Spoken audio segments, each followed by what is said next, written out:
I'm going to show you guys how to edit some of your font and add some effects and things like that. So what I want you guys to remember when you're working with type, you need to make sure that you are clicked on, if you're clicked on your move tool, what you'll only be able to do is move your font around. You can scale it larger and smaller if you like, or rotate it. So all these things are great, but sometimes we want to go back in and add an effect or change the color. So to do that, you need to make sure you're clicked on the type tool again, and then you can double click on this and you'll have some more control. You can change the color of your font here if you want to play around with that. You can also change the warp, so this allows you to change if you want to have it sort of a different effect. This might not be great for what I'm doing right now. You can change the alignment, so having it center or to the right. And then this is a nice panel here, this little folder.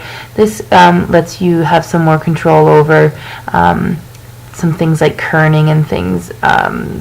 So you can change how close together the letters are or how close it is to the line above.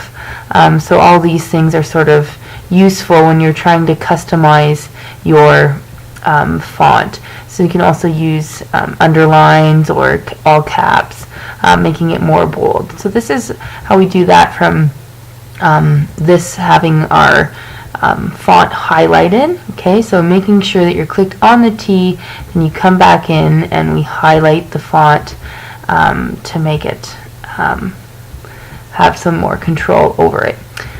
So if we would like to add some effects to our font, we can make sure we're clicked on the layer, can come down to this effects panel, and so any of these will allow you to have some control over what you'd like to do. So if you want to add a drop shadow, if you want to go and play with maybe adding a stroke, this is a popular one, so I've come in and I've changed, added a stroke, so you can also maybe change the color of it. You can change the thickness of the stroke, so if you want it to be really thick, which I've done for the title.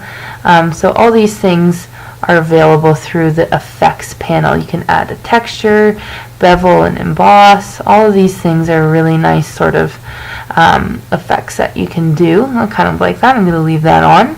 Added a little bit of a gradient. Again, you can adjust this to how you want it to look. I think I'm going to go back to the original one, and I'm going to go ahead and say OK. And that is how we can have some more control over our effects over our font by adding effects and using this type tool.